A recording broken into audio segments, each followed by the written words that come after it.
Buenas tardes, bienvenidos a esta sesión, que es la tercera de las cuatro que están programadas para estas jornadas. La primera parte ya tuvo lugar en agosto y esta es la segunda parte, que será hoy y mañana. Entonces, ahora, para dar comienzo a la primera parte, le paso la tarea a Ivo Kravich, que va a ser el coordinador de la sesión. Así que adelante, Ivo. Gracias, Celina. Bienvenidos a todos. Esta parte se titula Miscelánea, Comunicaciones, y se encuentra para esto para exponer la doctora Marcela Junín y la doctora María Seguinolaza, con su título Presencia de elefante marino del sur, Mironga leonina, en las costas bonaerenses. Bueno, antes que comiencen, les recuerdo que son 20 minutos de exposición y 10 minutos para preguntas y comentarios. Así que, bueno, bienvenidas, doctoras, y pueden comenzar a exponer. Bienvenidas. Bueno, bien, ¿me escuchan bien? ¿Qué tal está el micrófono? ¿Funciona bien? Muy bien. Bueno, bien. Antes que nada, agradeciendo a la organización, ¿no es cierto?, de estas jornadas, por la posibilidad de participar, como lo venimos haciendo bastante seguido, gracias a la invitación de Celina. Y les voy a contar, antes de empezar, que mi compañera de trabajo, la coautora María, se fue con pasaje de ida solamente a Barcelona este martes. Así que no tiene conexión y no va a poder asistir, pero la aplaudimos, porque realmente un cambio en su vida muy importante. Bueno, vamos a dar comienzo a esta exposición. Muy bien la pantalla, se comparte, ¿la están viendo? Ahora te doy. A ver. Ahora, ya está. Está, bueno.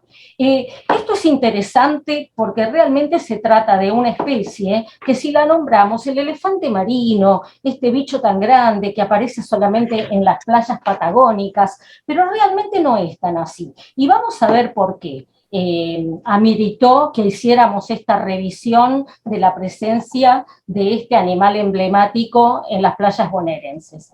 Entonces, la presente revisión de estos registros históricos constituye una herramienta para fortalecer la aplicación de medidas de protección, dado que cada vez están apareciendo con más asiduidad en la zona de los partidos de General Alvarado y General Pueyrredón, o sea, Mar del Plata y Miramar, ¿no? Revisamos los registros entonces para toda la costa del Atlántico, comparando datos históricos de 1940 a 1982 con los registros más recientes que revisamos, del 85 al 22, haciendo hincapié en el área de costa, la franja de costa desde Mar Chiquita a Mar del Sur, que abarca la ciudad de Mar del Plata y la ciudad de Miramar como las áreas más profusamente habitadas, ¿no?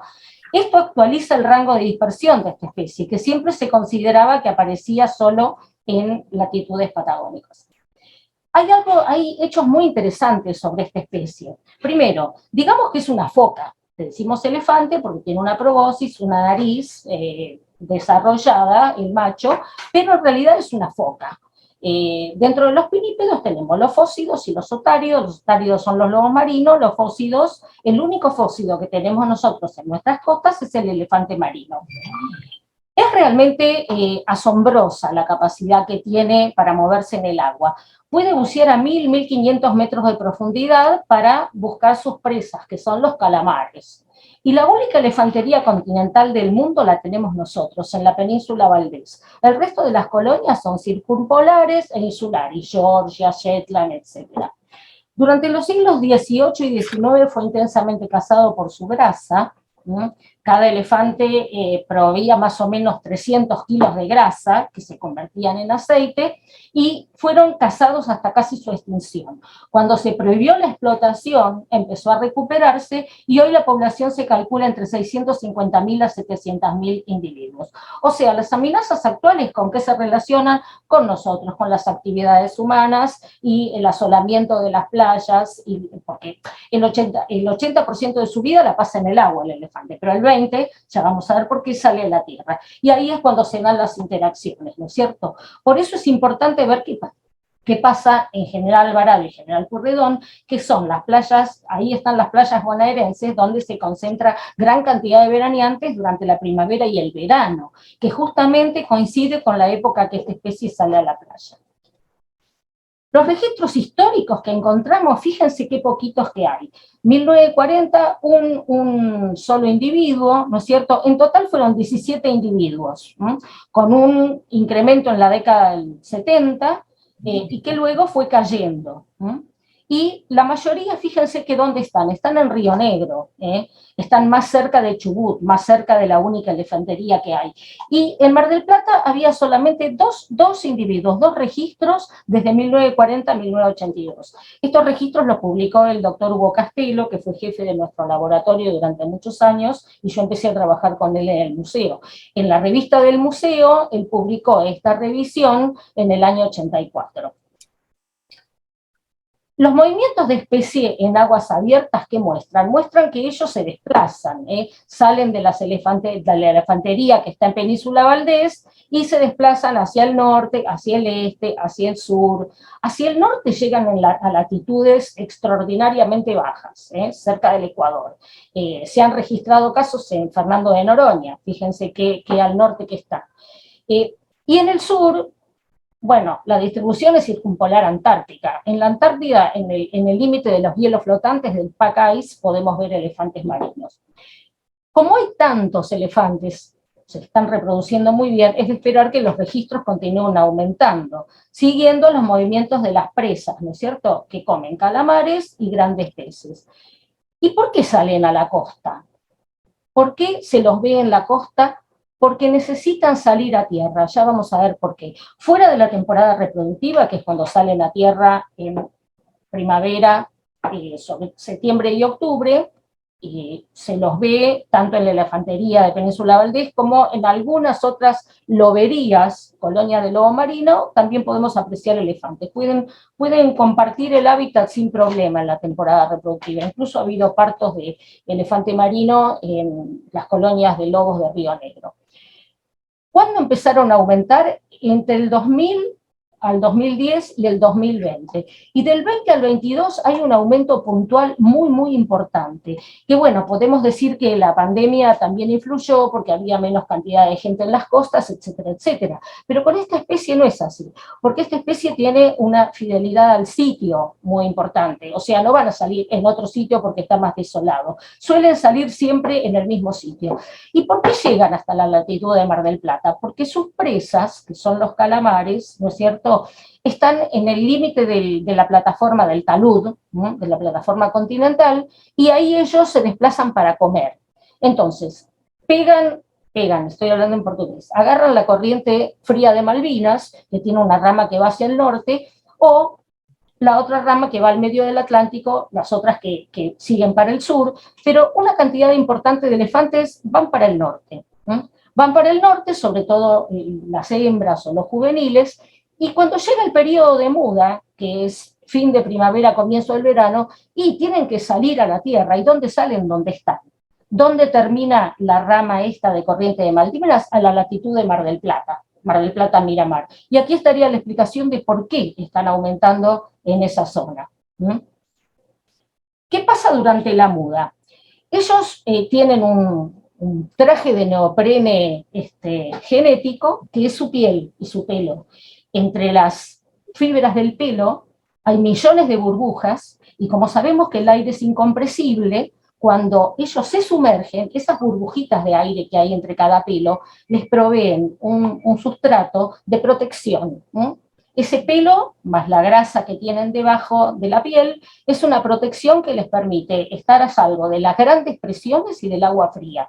Fíjense, a 1000 metros de profundidad, ¿no es cierto?, es una atmósfera cada 10 metros, ¿cuántas atmósferas de presión están soportando? Y además el frío, ¿verdad?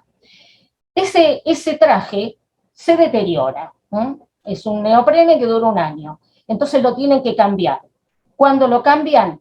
A principios de la primavera, primero las hembras, y luego los machos. Entonces tienen que salir a la costa sí o sí, permanecen 15 días, 20 días, hasta que empiezan a salir el pelaje nuevo debajo de todos esos parches de piel que se caen. Y justamente la muda coincide con el mayor uso turístico recreativo de las playas.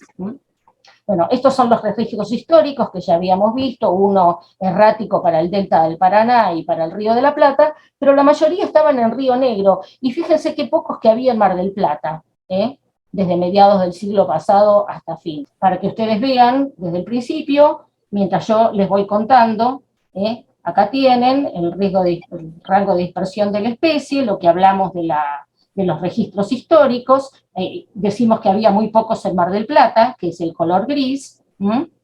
Acá está la corriente de Malvinas, la rama norte, ven que termina justo a la latitud de Mar del Plata. Acá está el elefante en muda, fíjense cómo se desprende la piel en grandes parches. Y salvo un registro errático para el Río de la Plata y delta del río Paraná, la mayoría, como ven, históricamente estaban en Río Negro. ¿Y qué pasa ahora? Ahora se invierte. Fíjense que la gran cantidad de registros, de los 37 registros que hay desde el 85 hasta el 2022, ¿dónde están? En Mar del Plata. Mar del Plata y Miramar, con un acrecentamiento de los que hay en Miramar. ¿Y qué pasa cuando uno de estos bichos sale a la playa? Cuando uno de estos bichos sale a la playa, la gente se agolpa para verlos. Son animales que son muy tranquilos, fuera de la temporada reproductiva, que es cuando se matan entre machos. No se matan realmente, pero se infligen heridas bastante considerables luchando por las hembras. Fíjense que la actitud es totalmente pasiva, tranquila, lo que quieren es descansar, que no los molesten, ¿no es cierto? Y la gente obviamente se quiere acercar, interactuar, sacar fotos, selfies, etcétera. Por eso es importante la acción de las ONGs y las autoridades locales. En caso de la Fundación Fauna Argentina, por ejemplo, los vienen protegiendo desde hace décadas. Este animal lo llamaron Perry, como ellos tienen fidelidad al sitio, y a este se lo reconoce por esta cicatriz estrellada que tiene en el flanco, probablemente una mordida de tiburón. Este animal salió numerosas veces en el mismo lugar de Punta Mogotes en la misma época. O sea que va a la Fundación Fauna, los acordonan alrededor para que la gente los deje en paz. Y este otro es el Miramar, en pleno verano, fíjense la gran cantidad de turistas que hay alrededor del animal, ¿verdad? Bueno, entonces, históricamente revisando, miren los registros, ¿no es cierto? Siempre en las dos franjas que nosotros tomamos de registros históricos y de actuales, un porcentaje importante donde están en Mar del Plata. Tenemos un 31%, tanto en los históricos como en los actuales. O sea que la cantidad de elefantes que se acercan a la zona de Mar del Plata es importante, como dijimos, tomando esta rama norte de la corriente de Malvinas, siguiendo los calamares.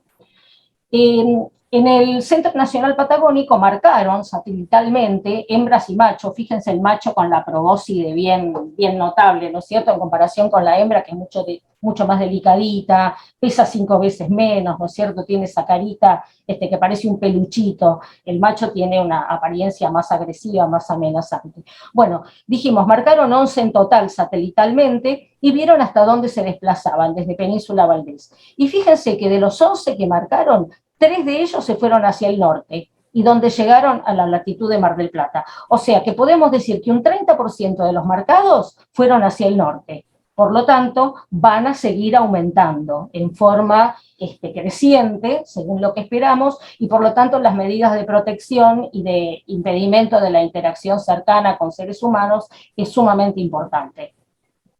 Entonces, las conclusiones serían, en los dos periodos de tiempo comparables, 42 años para los registros históricos y 37 para los más recientes, se encontraron 17 registros a lo largo de 3.600 kilómetros. Pero en la revisión más reciente, en 102 kilómetros de la costa bonaerense registramos 37 individuos. Entonces, demostrándose que el incremento de la población a nivel mundial es un fenómeno continuo y creciente y documentado un uso extensivo en dispersión y en frecuencia para la provincia de Buenos Aires, es imperiosa la necesidad de incrementar medidas de conservación a nivel local, por lo que se aconseja proveer herramientas legales de protección a dicha especie en áreas costeras urbanas de uso múltiple para su aplicación en las jurisdicciones.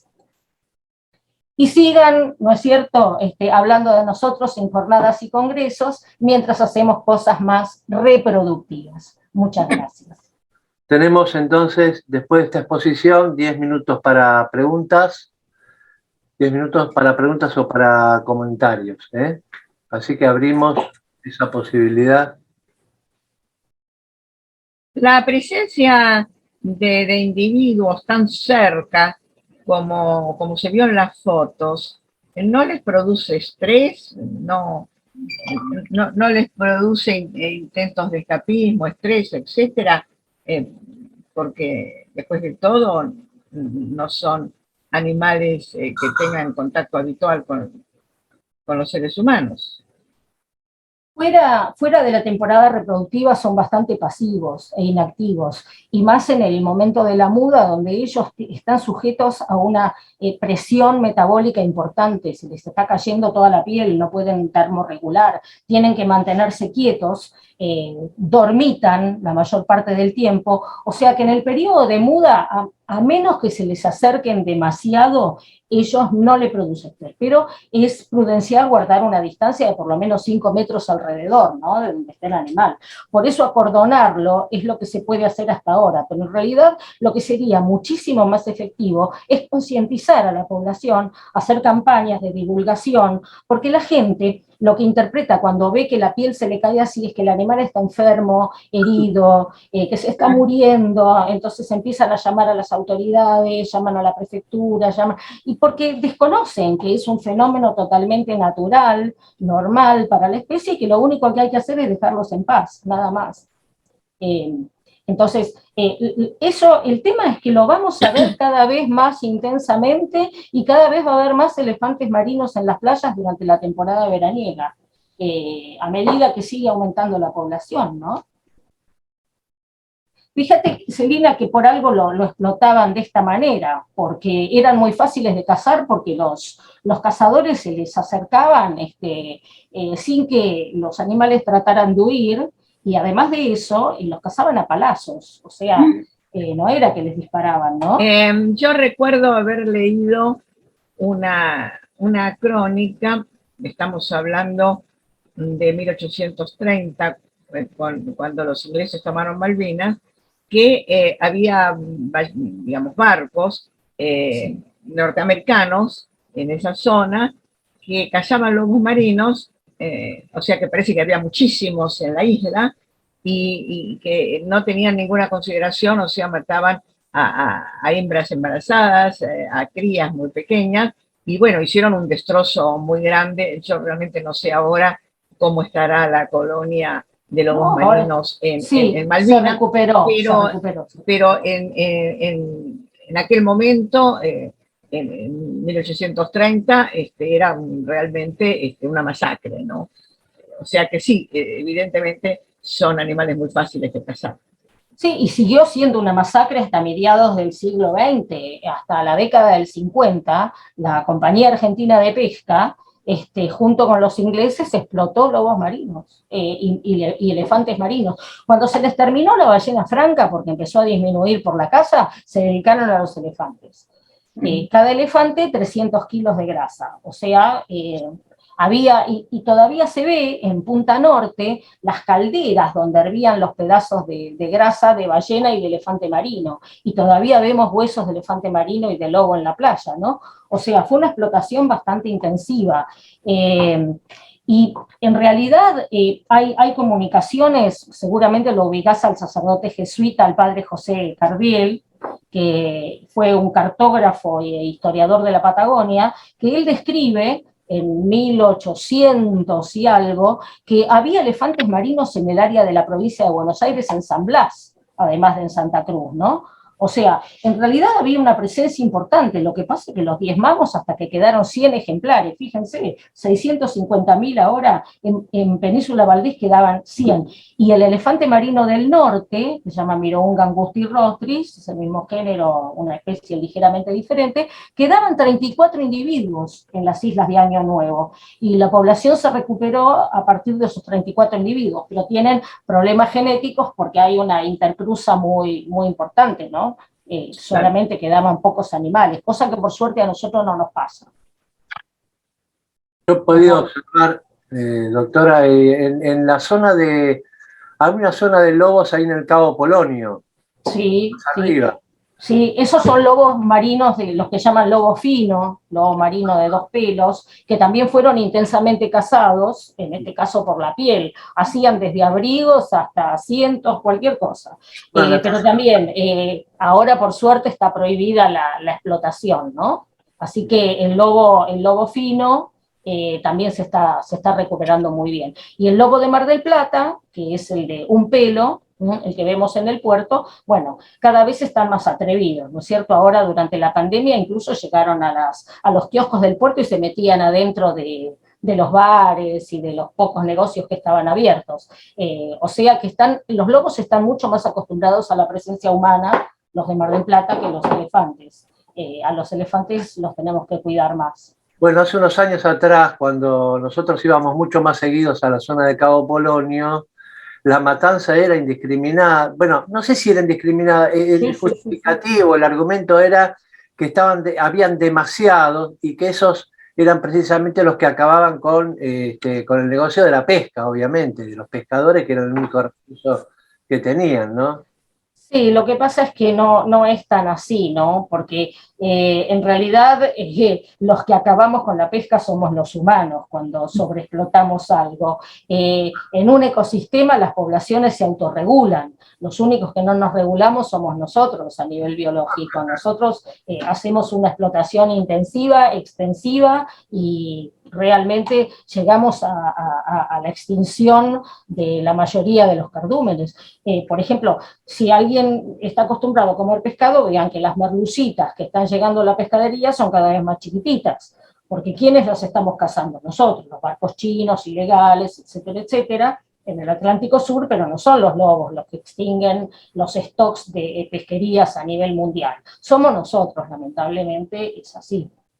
Continuando con la segunda parte del programa, contamos con la presencia de la doctora Lertora Mendoza, con su trabajo Geonaturalia, historia de un proyecto interdisciplinario y latinoamericano de historia ambiental. Bien, bienvenida, doctora. Gracias.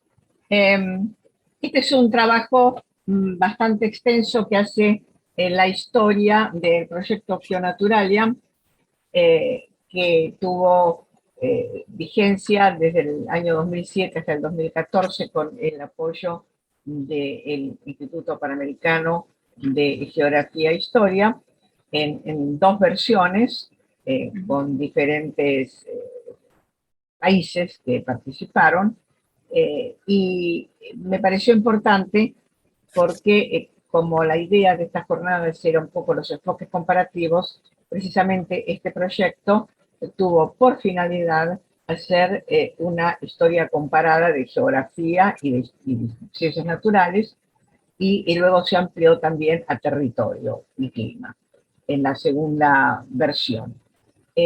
Por eso es que más que hacer la historia de los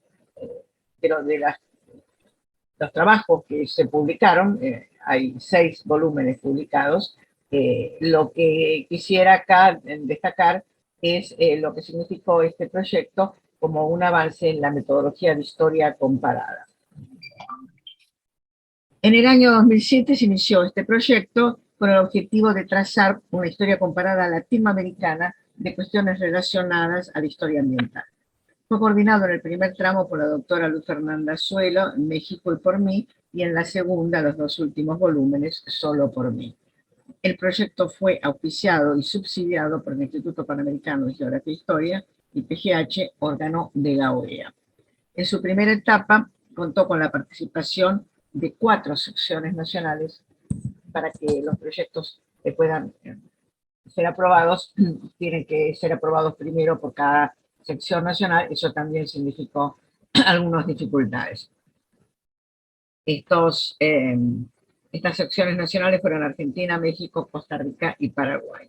Y llevó por título Geografía e Historia Natural hacia una historia comparada, estudio a través de estos países. En la segunda parte, la participación se amplió a 3 países más, participando en las secciones nacionales de Haití, Uruguay y Venezuela, además de las anteriores, y el título fue Territorio, Recursos Naturales y Ambientes hacia una historia comparada. En los 2 casos, como ya dije, el acento se puso en los estudios comparativos.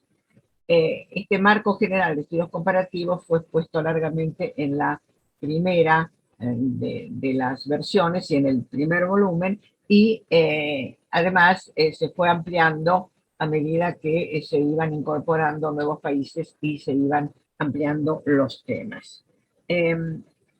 Una de las cuestiones que trabajamos metodológicamente fue ver cuáles habían sido los antecedentes de historias comparadas latinoamericanas o iberoamericanas, y nosotros hicimos una especie de historia, de la historia comparada, a través de analizar varios casos. Pero desde nuestro punto de vista, consideramos que la historia comparada necesita elaborarse sobre modelos históricos críticos que den razón de los documentos y de la producción científica, por una parte, pero por otra también que orienten las búsquedas.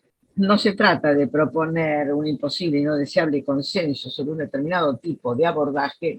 No nos pudimos nunca poner de acuerdo con eso y tampoco era deseable, sino de que cada historiador explicite cuáles son sus marcos teóricos.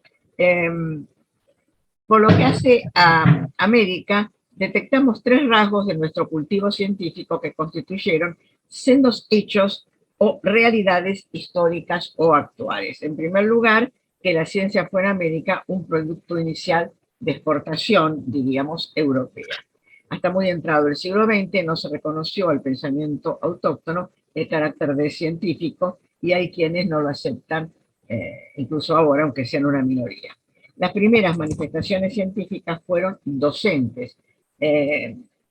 Tanto la ciencia como la filosofía y la teología constituían el núcleo de las universidades coloniales.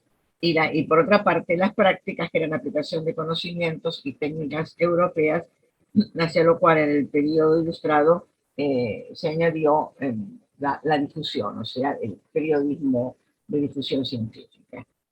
Un segundo rasgo es la continuidad de esa recepción, en el sentido de que hasta el presente el grueso de la ciencia considerada original y creativa se ha producido fuera de nuestras fronteras. Esta ciencia, sin embargo, no recala en América como en un receptáculo vacío y pasivo, sino que hay intelectuales locales que cultivan esa ciencia con profundo convencimiento, la asimilan, aunque no logren una originalidad, digamos, de un Newton o de un Lavoisier, pero producen realmente avances científicos de consideración. Y en tercer lugar, vimos la necesidad de pensar para nuestra realidad que esto produce una saludable domesticación de la ciencia inicialmente foránea, es decir, que pasado un cierto tiempo hay una apropiación legítima de esta ciencia y se inicia una tradición local, que es lo que nosotros también nos propusimos historiar. Entre los antecedentes que nosotros destacamos y reconocemos como nuestros antecesores, y de los cuales hemos tomado muchos datos, tenemos la colección que fue coordinada por José Luis Peset, Ciencia, Vida y Espacio en Latinoamérica, que comenzó en 1989 en función del centenario de 1992. Un trabajo muy importante. Un trabajo posterior, con similar aliento hispanoamericano, fue en la colección Mundalización de la Ciencia y Cultura Nacional, que recoge los trabajos del Congreso Internacional Ciencia, Descubrimiento y Mundo Colonial, que fue celebrado en Madrid precisamente como uno de los hechos para celebrar el cuarto centenario. Perdón, el quinto centenario. Y después, un enfoque alternativo, tenemos sobre las ciencias en América Latina un proyecto que se inició y comenzó sus publicaciones en 1996 bajo la coordinación del doctor Juan José Saldaña de México en relación también con la Sociedad Latinoamericana de Historia de la Ciencia. Pero sin duda, nos parece que el mayor esfuerzo de los últimos años anteriores a nuestro proyecto Geonaturalia corrió por cuenta de los investigadores nucleados en la red de intercambios para la historia y la epistemología de las ciencias químicas y biológicas, que es un proyecto que se inició con, digamos, el apoyo de investigadores, fue liderado, sigue siéndolo porque aunque un poco más decaído, pero sigue existiendo y sigue haciendo algunas actividades de México, de Patricia Cebes, y contó con el apoyo como fundadores de Ana Luisa Janeira de Portugal y de Ana Bolfar y Marcia Ferraz de Brasil y mío. Y fuimos un poco el grupo fundador, curiosamente todas mujeres, y esta es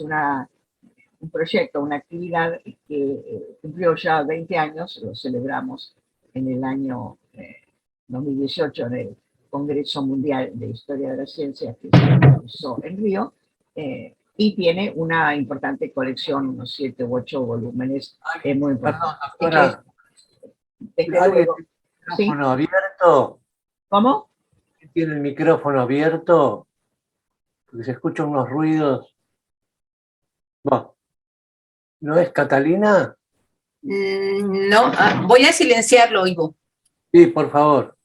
Gracias. Nosotros lo que consideramos nuestro aporte metodológico es haber tratado de visualizar lo que nosotros entendemos que son para los necesarios para los estudios comparativos, ver las líneas de convergencia y líneas de divergencia en las diferentes áreas temáticas con trabajos o con temas análogos, por ejemplo, la historia de la ingeniería, la historia de ciertos estudios climáticos, la historia de los terremotos, o sea, que sean los temas comparables, pero de qué manera los vamos a comparar.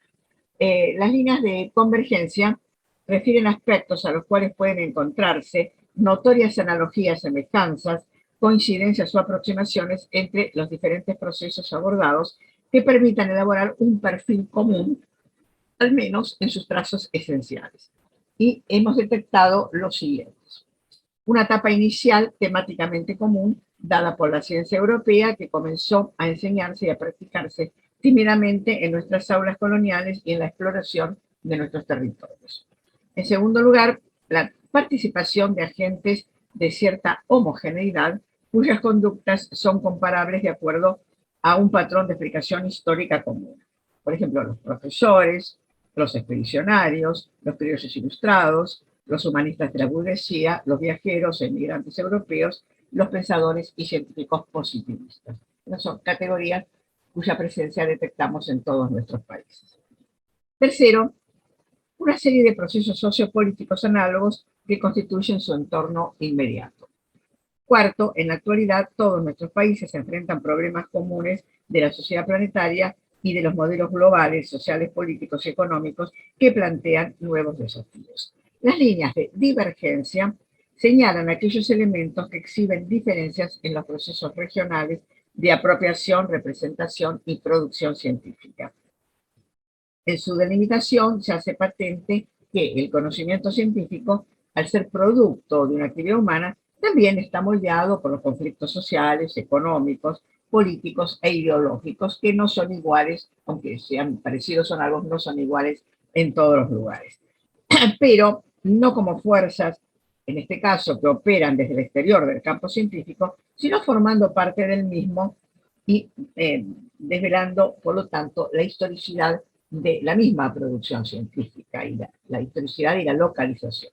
Las líneas de divergencia que hemos encontrado luego de analizar los diferentes trabajos son las asincronías estructurales, primero, que descubren la diversidad en la historia de la organización institucional en el siglo XIX, el distinto peso institucional que tuvieron cada uno de nuestros países en las diversas épocas, perdón, el distinto peso internacional que tuvieron cada uno de nuestros países en las diversas épocas y las dinámicas diferenciales de desarrollo socioeconómico y cultural. No es lo mismo, aunque tengan ciertas analogías, en el siglo XIX, la historia de México, que tuvo una guerra muy importante en la cual perdió un tercio de su territorio, que el caso de Argentina, que en realidad no perdió propiamente territorio, y de Brasil, que no lo perdió, pero que integraron también una guerra con Paraguay, que fue muy dramática para el desarrollo de esa zona. Las guerras también de Bolivia y Paraguay fueron también muy dramáticas, y en el caso de Bolivia con pérdida de territorio. De modo que hay asincronías desde estos puntos de vista. Entonces la producción científica de alguna manera refleja este distinto peso político en las cuestiones internacionales y regionales. En segundo lugar, las diferencias disciplinares, que muestran diversidad en el énfasis que cada nación ejerce en las disciplinas, así como la promoción estatal de la ciencia, que también se diferencia y que se tradujo en políticas locales. Aquí lo que hemos notado es que, con la excepción del periodo positivista, que contó con la anuencia de los gobiernos en casi todos nuestros países, el resto de los periodos, digamos, científicos, tienen una adhesión política o un apoyo político bastante visible.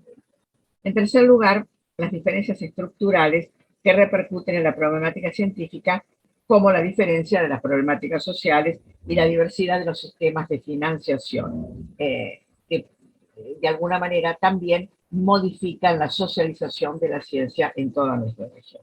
Creo que nos vamos acercando, Sí, justamente ahora quiero referirme a que esto fue el resultado del primer proyecto. En la ampliación del proyecto, para entender algunos problemas científicos del presente, que era el acento, ¿no?, de la segunda parte del proyecto, y la ampliación a otras áreas del conocimiento, fue necesario, reconocemos, rastrear sus orígenes históricos. En otras palabras, en la segunda etapa, aún poniendo el acento en el presente, vimos la necesidad de referirnos a la historia, por lo cual consideramos, a través de todo el proyecto Geonaturalia, que todo trabajo de evaluación científica del presente debe estar precedido por una consideración histórica. Y sobre todo porque ya no se discute que los problemas de la historia natural y de la física y de la química son esenciales a la problemática ambiental, que ha sido obviamente el tema que le preocupaba al PGH, y por eso nos han encarecido que nos ocupáramos en esta segunda etapa de esta temática. Bien, voy a pasar por alto las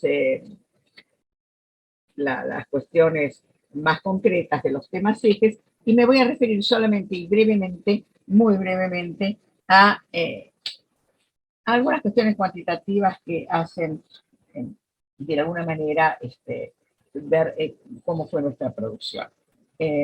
Tenemos un total de 37 autores que han participado a lo largo de estos años. De Argentina son 10, de México 17, de Costa Rica 9, de Haití 2, de Paraguay 5, de Uruguay 3 y de Venezuela 2. Estos 37 autores, por supuesto, han continuado, algunos hemos estado todo el tiempo, ¿no?, desde la primera, como Venezuela, yo, etcétera, hemos estado todos los años. Estos 37 autores han producido 94 trabajos que han sido publicados con las 6 introducciones, y un total de 2.638 páginas de producción. Como conclusión muy sencilla, esta producción a lo largo de estos años demuestra que este proyecto ha sido uno de los más fuertes y eficaces en cuanto a la utilización de los recursos financieros de organismos internacionales, y en este sentido es que, con toda modestia, me permito presentarlo como un modelo de utilización de recursos que eran suficientes, pero no sobraban, eran en algunos casos escasos, para haber tenido una productividad que sigue siendo muy reconocida, porque estos libros son muy utilizados y muy citados. Hay un citation index muy importante de citaciones de esta colección. Muchas gracias. Bueno, gracias, doctora. Abrimos 10 minutos para comentarios, para preguntas. Ivo, quiero hacer un comentario. Bueno, muy bien, Cata. Sí, bueno, creo que la exposición de Celina nos ha dado un panorama general de lo que hicimos en Geonaturalia.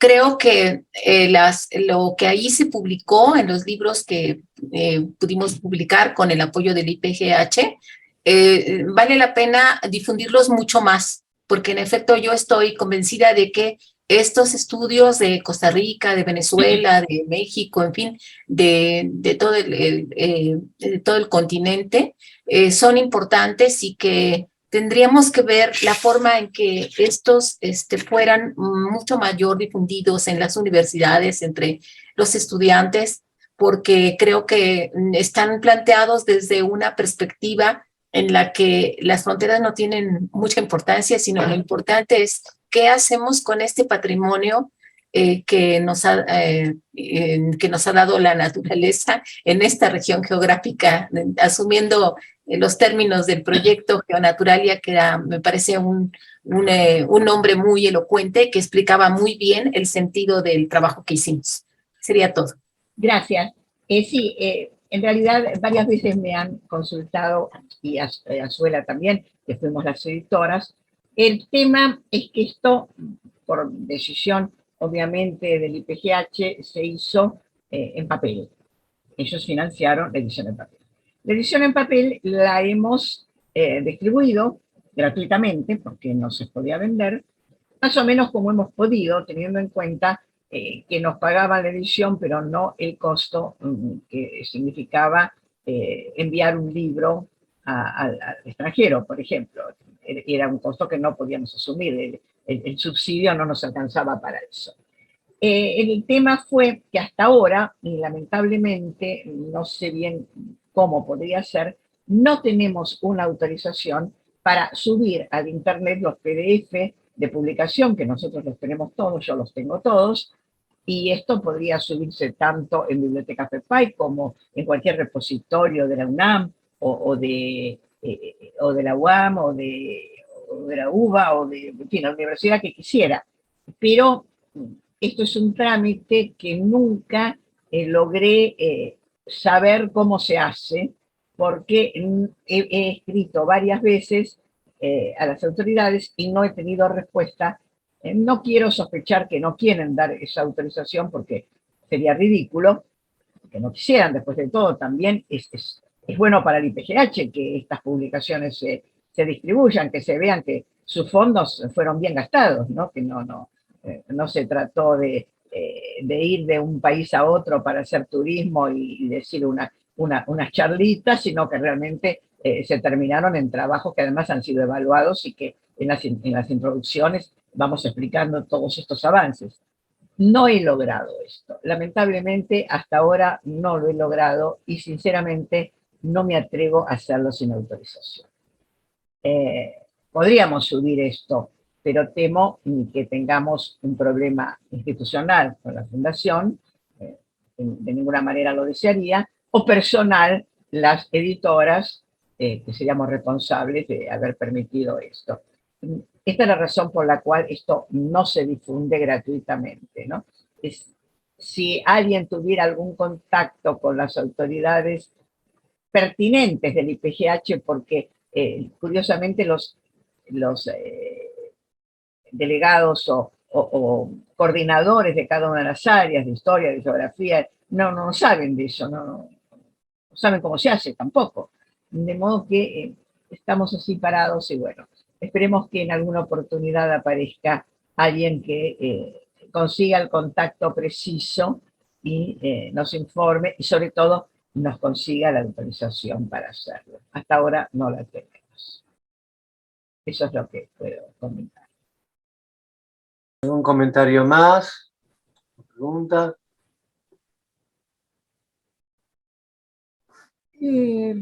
Celina, pero entiendo que cada persona puede disponer de su capítulo, de su papel, y entonces pudieran subirlo a alguno de los repositorios de, por ejemplo, Research Academy o Academy Edu. Teóricamente sí. Esa es una opción, ¿no? Porque yo he visto gente que tiene trabajos en obras compiladas y entonces me entero de que es una compilación porque esa persona subió su capítulo.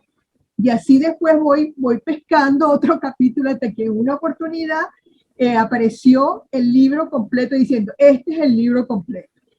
En Academy Edu. Eso claro. Puede ser posibilidad. El problema es que tenemos 96 trabajos para hacer eso, y esto resulta complicado, y además, por supuesto, cada autor tiene derecho a poner el pedazo de su PDF, el trozo de su PDF donde quiera, porque cada autor no ha firmado ningún convenio de copy. El problema es sencillamente que nosotros sí, porque nosotros firmamos y recibimos el dinero y rendimos cuenta.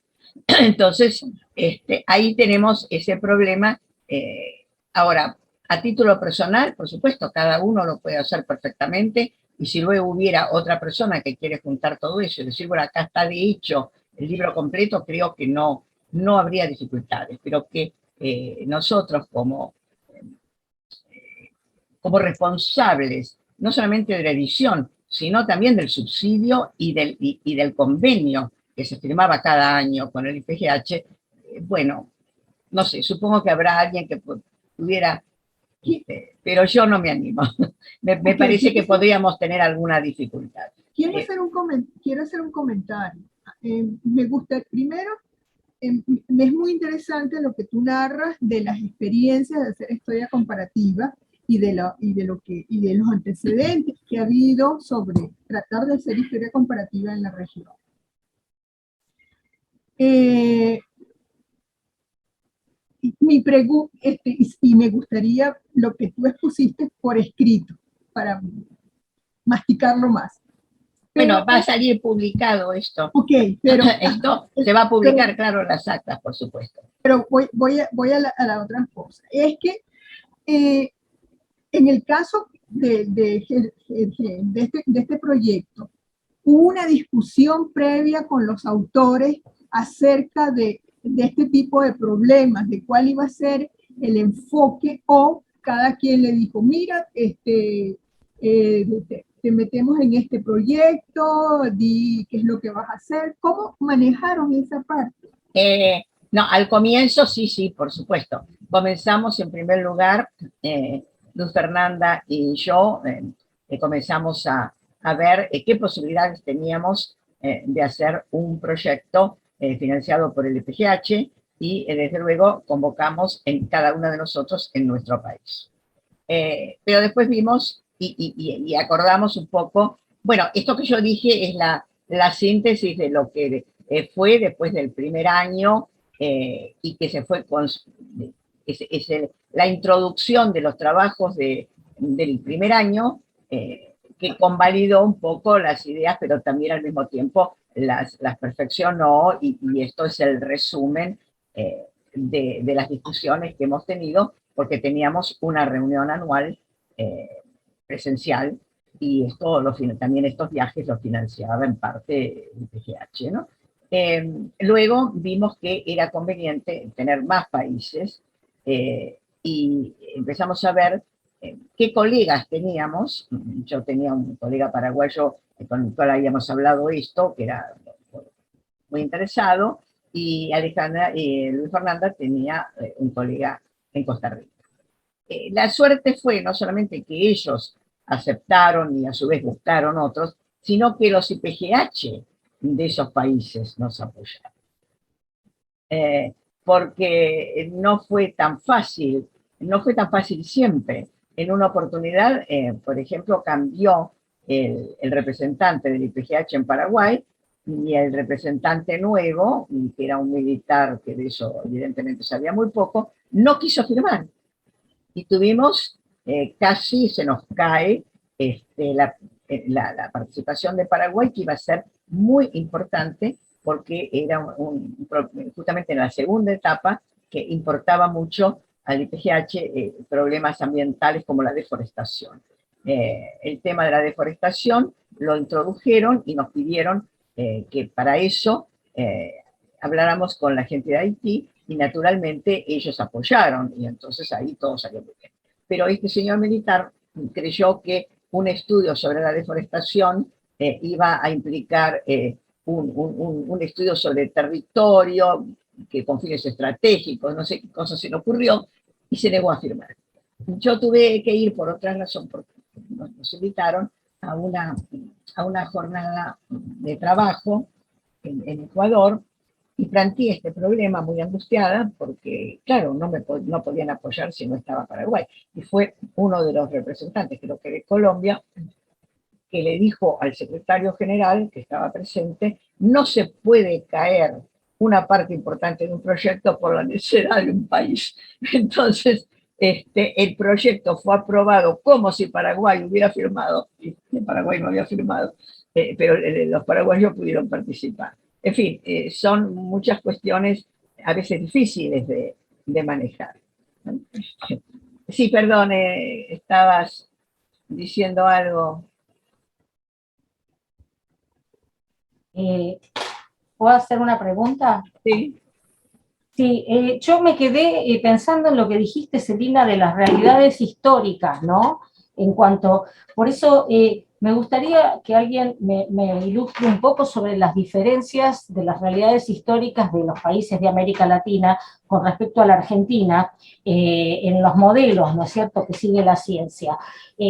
Como ejemplo no sé, uno leyó por ahí que a Hussey, antes de que le dieran el premio Nobel en el 47, una revolución lo echó de la facultad y le cerró el laboratorio, y otro presidente lo restituyó. Entonces, sí, pero ¿cómo no hay un corte ahí? Sí, entiendo. Entonces es altamente dependiente la ciencia, en nuestro caso, del Estado. ¿Qué pasa en otros países de América Latina? Bueno, ¿Es el mismo modelo? Es una pregunta muy interesante, pero lamentablemente no hay mucho tiempo para comentarla. En líneas generales, todos nuestros países tienen un consejo de investigaciones que financia digamos, lo que ellos consideran que es más importante para ese país, ¿no? Y por supuesto está la plataforma, digamos, que a veces son 10 años o 20 años. Lo que yo observo en general, y no solamente en Argentina, es que estos consejos cada vez están formados más por políticos o por banqueros o por agentes de financiamiento que por científicos. Los científicos han abandonado, lamentablemente, su tarea de ser productores de política científica. Este es un tema que seguramente vamos a tratar. Tenemos un simposio de política científica latinoamericana el 26. Y pasa lo mismo, o sea, el modelo argentino se replica en la mayoría de los países latinoamericanos. Sí, porque es un poco la tendencia, ¿no? De modo que, bueno, ahí también tenemos una línea de convergencia.